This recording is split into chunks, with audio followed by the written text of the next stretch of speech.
So Don King is back in the mix at 93 years old. For what fight? Kubrat Pulev versus Michael Hunter. Don King wins the 1.1 million purse bid, and that fight takes place in August.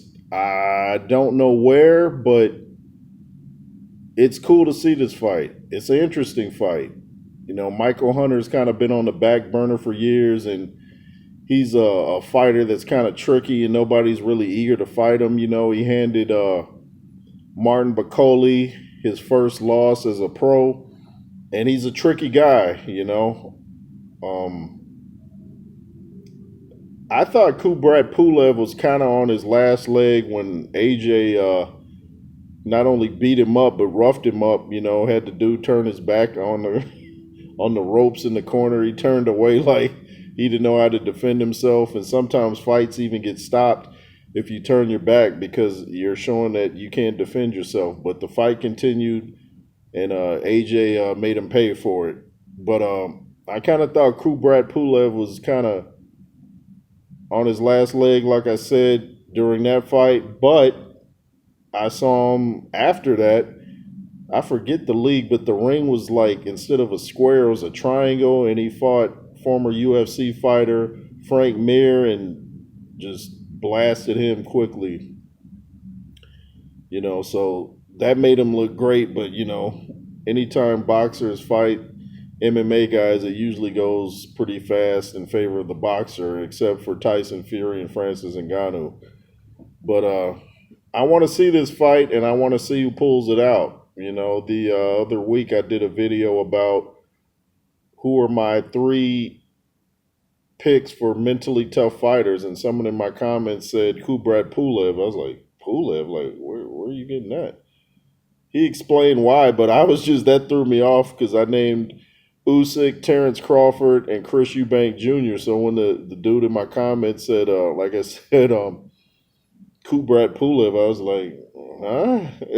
Are you in Kubrat's camp? You in his camp or something? But we'll see how tough We'll see how tough he is mentally because Michael Hunter is going to come to bring it because he hasn't had many shots, especially of lately. So he's going to take advantage of it, and I know he wants to be on these big cards with probably Mr. Turkey, but Don King's the one running this.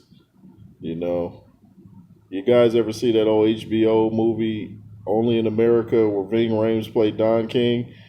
That movie was very underrated, and it was funny, man. But the one thing Ving Rhames forgot to say when imitating Don King was, "You know what I mean?" He always says, "You know what I mean?" I used to watch Don King on the Jim Rome show. Those were some of the funniest interviews I ever heard, man. I wonder if I could even pull it up on YouTube. Don King on the Jim Rome show. Hilarious. Hilarious. But anyway, who you guys got? Kubrat Pulev or Michael Hunter? I think Michael Hunter got this, man.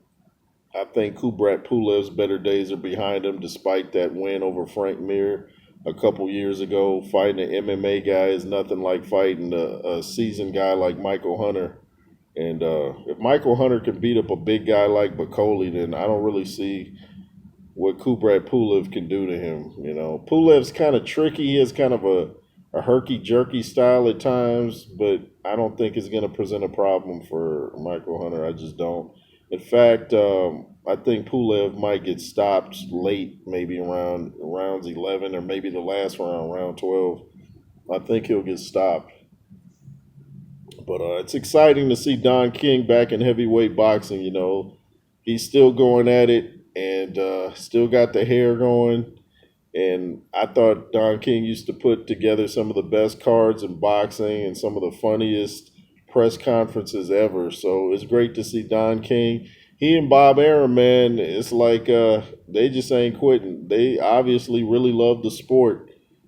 Because they're like, I'm not retiring. I'm going to keep it going. Hey, when you find something you love, like they say, when you do something you love, it's really not work.